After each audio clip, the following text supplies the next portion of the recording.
Today, May 29th. Today, Sunday, March 29th, 2021, we discuss the 4-episode HBO documentary series Q, Into the Storm, directed by Cullen Hoback, I think, with your host, me, Jose La Rocca. I'm going to put Odie out here.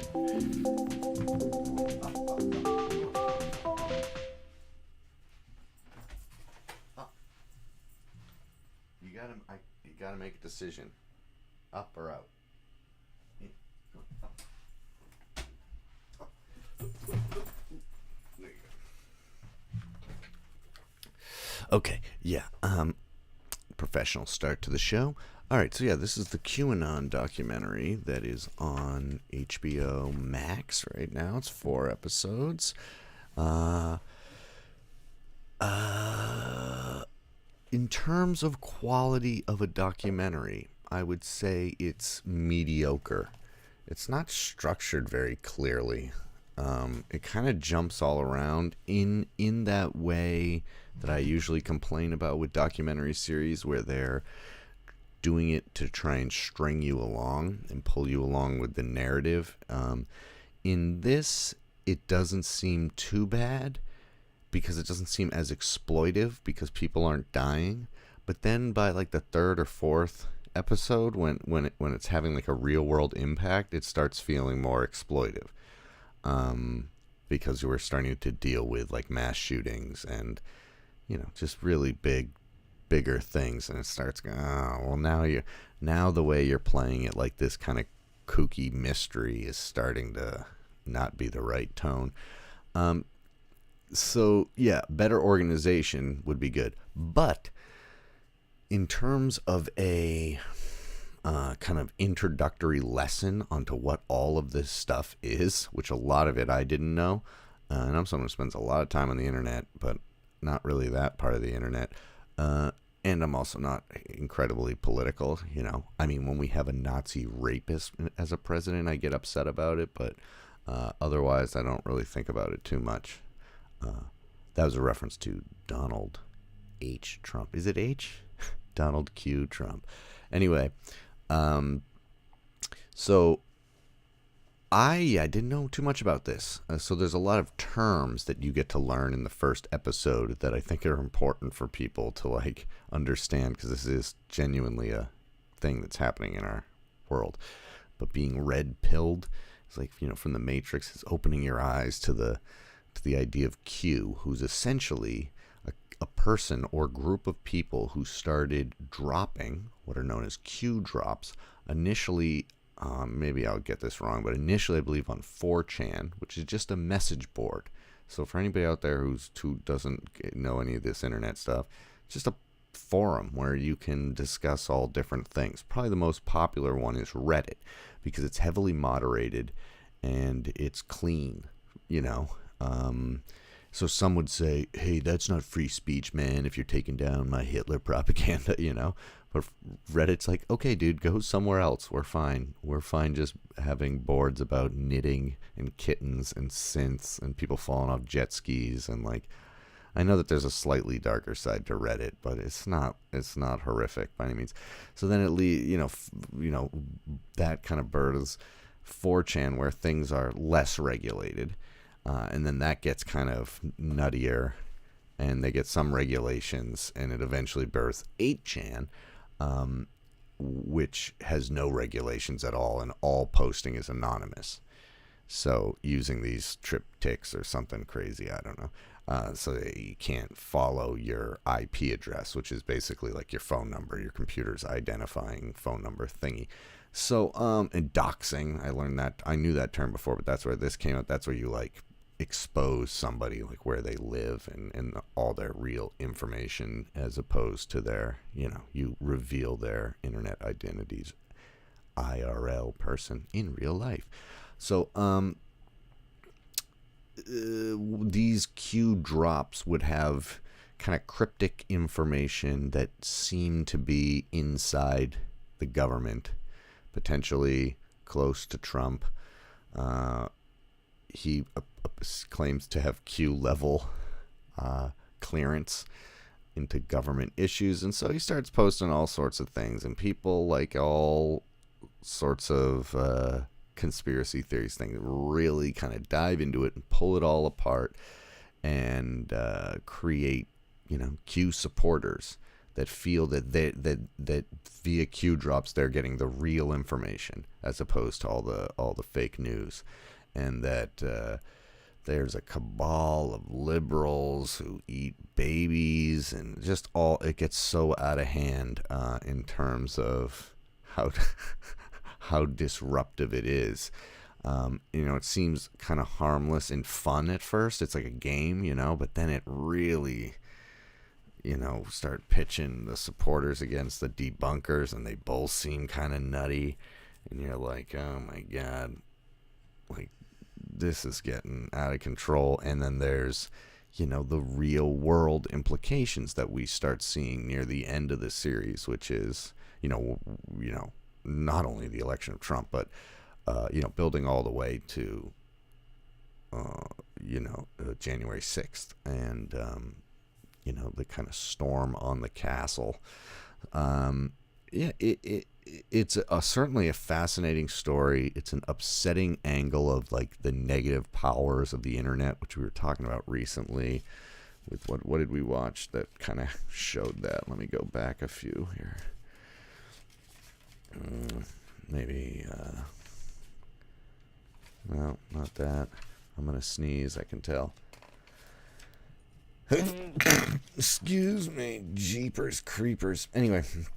I guess maybe with Zack Snyder, maybe we were talking about how there's a positive and a negative to movies streaming. You can get that thing never would have been in the theater. But anyway, just to go off topic on a thing there. Apparently, Zack Snyder claims that he kept the 4:3 because that was the framing for an IMAX theater. Like the fullest frame you can have is 4:3. But it's super wide, and the resolution's really high. But it doesn't I don't fully buy that. I think it's more my idea that you're able to reframe, and because there's shots where there's like weird headroom and stuff. So it's like I think that they did it to reframe it to cut down on the costs of special effects because you have less to fill. Maybe I'm completely wrong there, but that's my guess. Because doesn't he realize that then most people are going to be watching it on a 16:9 screen, and people don't really understand pillar bars, so they probably tried to zoom in with that function on your TV that literally just magnifies the image, then reduces the quality. I don't know. It seems like a weird move. Anyway, I'm sure Q is involved. Anyway, this movie. I really wish it got more into the heart of what powers paranoia and what powers, what are these called? Conspiracy theories. And just kind of the math of coincidence and prediction. It doesn't really go scientifically into any of that stuff, because there is a coincidence and prediction thing that tends to line up, and that usually is the basis of Q facts.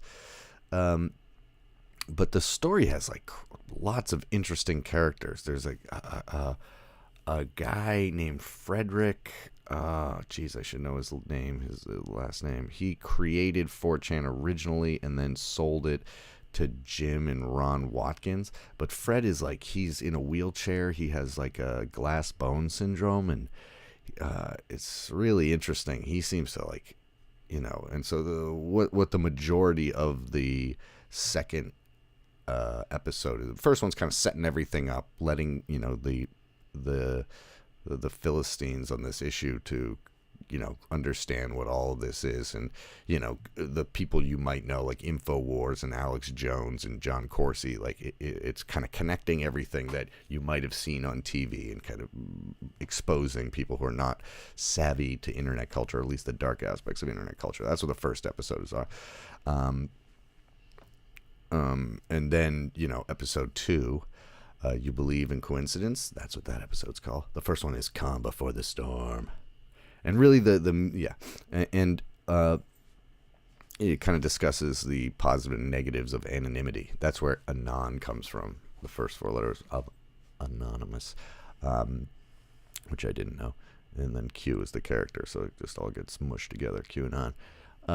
It's like important sometimes for people to be anonymous, but it's also dangerous because you're not responsible. And like,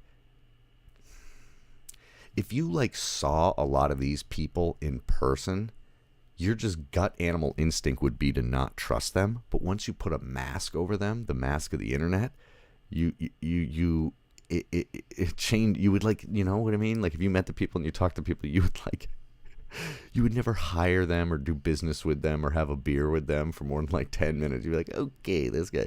But, you know, when you can curate your persona on the internet through anonymity and through, you know, a guise that maybe even is being performed by a group of people, you can, you know, it changes everything. And, Tim says he doesn't know if he could watch this without getting really pissed off. Yeah, you're in Australia, but the big turning point, is in Christchurch is in New Zealand, correct? That's where there was the mosque shooting, and it was like the first shooting they'd like ever had. That was a thing that was, you know, the guy posted a manifesto on 8chan before he did it, and he live streamed it. It's like, oh my god. That happened. That's in like the 4th or 5th episode where it really, the 4th episode where it's really showing the hugely negative real world impacts of it. Even though we start with Trump, you know, being like potentially one of the things. The 3rd episode is. Let me stay on the 2nd episode real quick, because that's where we really explore who Q might be, which really should be. I don't know. It's all kind of a mess, but. Ron and Jim Watkins. I mean, Ron Watkins is like this he seems very, it was an Australian shooter, but in New Zealand. What a tragedy. It's crazy. But as an American, I can say, you know, what is it, Monday? Okay, so it sounds like, I don't know. Ron Watkins I think he's Q. He sounds, remember when we had, in the United States, we had in Ohio, I think it was Ohio State, maybe I'm wrong, there was a shooter, and it was an Asian kid who wrote a manifesto, and he took all these pictures of him like Old Boy, and he, in his manifesto, he did an audio recorded manifesto, and his voice sounds so similar to Ron Watkins, and it's like he sounds like this, like you can hear it in his voice that he doesn't feel connected to society, and he feels kind of withdrawn and strange, and that's interesting because that is an early example of like hate towards Asians causing a massive issue, which is now becoming like the next hashtag movement. I don't say that sarcastically. I mean, it's a good thing. But then there's Jamie Buttrow, who, like, he seems like a punch drunk, you know, like so many of these characters, it's like, they're so creepy. Like, John and Ron Watkins are like, he's like, I'm not lying. And you're like, oh my God. Jim is like, I'm not really a political guy, and there's like all this like, you know, stuff, and then Ron is like sitting there, and he's got like full-size anime like sex doll thing sitting there, and he's like in a meditative thing, and he's saying like all this like art of war kind of stuff, but he's like, you know, 29 years old, 30 years old, and he seems like super reclusive, and you're like, okay, yeah, this is the kind of guy who got bullied and then took it out on the world, because I don't know. There's one point where he's just like running around a mountain with a big hammer, like, and he's gonna fight a bear. It's insane. And then it kind of bubbles out in the 3rd episode to talk about, you know, maybe Roger Stone and Mike Flynn and who is connected to this, and is disinformation is real, and we meet my 2 favorite characters in the whole thing. I want the whole documentary to be about them. There's Ann Armstrong and Alan Gordon. Ann, they're Rhode Island residents. Ann was running for governor, and Alan Gordon was running for attorney general. And she's like, they're nuts, you know what I mean? Her platform was like legalizing weed, and she's all like a hippy dippy thing, which is fine, whatever. I mean, I think you should legalize weed for not the reasons that I think she was, because she was just like, cause chill out, man. No. I mean, I think it's for monetary tax legalize it, tax it, regulate it, do whatever you want like that, and then take all the people out of jail who got arrested basically for racist reasons. Anyway, that's my thought on Prop 420 or whatever. But that's not like, but they like have a song that is to like that goes to like rhymes with or it's to the melody of Imagine, and they sing it, and it's like straight up feels like a Christopher Guest movie. You're like, this is ridiculous, like a mockumentary. And Alan Gordon like has he's got like, he's gray hair and a ponytail, and at one point she's like, show him the scar in the back of your neck where the government blah blah blah like has been testing on you, and he goes, I'm not going to show that. Jesus, this is weird. And she at one point, Ann Armstrong goes, based on our private polling we've done, I'm up 48% in the polls. And then it hard cuts to the news. Ann Armstrong receives 1%. It's great.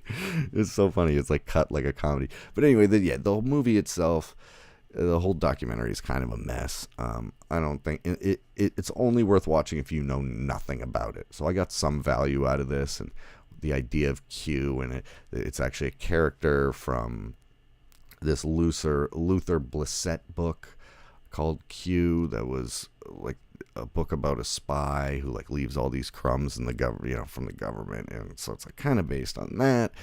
I don't know. There's a lot of things going on, but the bigger questions don't really get dealt with, like anonymity on the internet, or like when is free speech too much?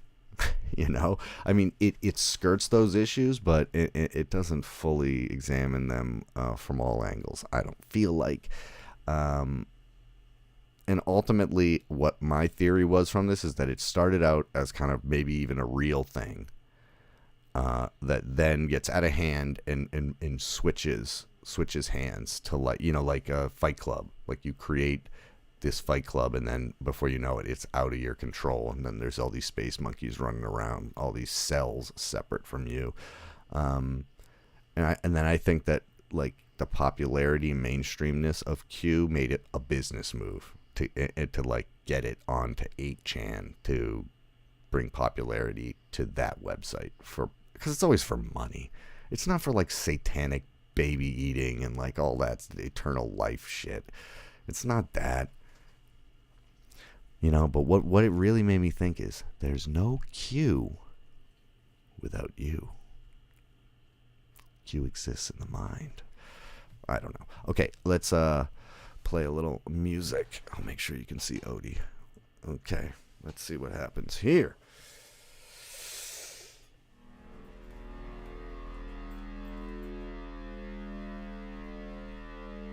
Well, yeah.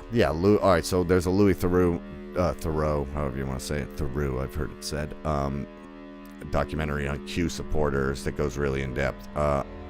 If you know the name of it, put it in the chat. I will look it up, because it's something I do want to. It's an interesting subject. Documentary's not that great. All right, take a listen.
Oh, I misread you. Oh, you said I want a Louis Theroux documentary. Oh, there isn't one. Or maybe there is. Maybe we made it exist by us talking about it.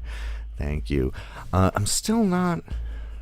Since I've gotten the chords, it sounds so much more lush. I think that's what people seem to be responding to, but I have very little control over it. I've just been kind of working. It doesn't exist, guys. I don't think it's a real thing. I thought you said that you had seen it because I can't read. Watch the dyslexia episode. I can read, by the way.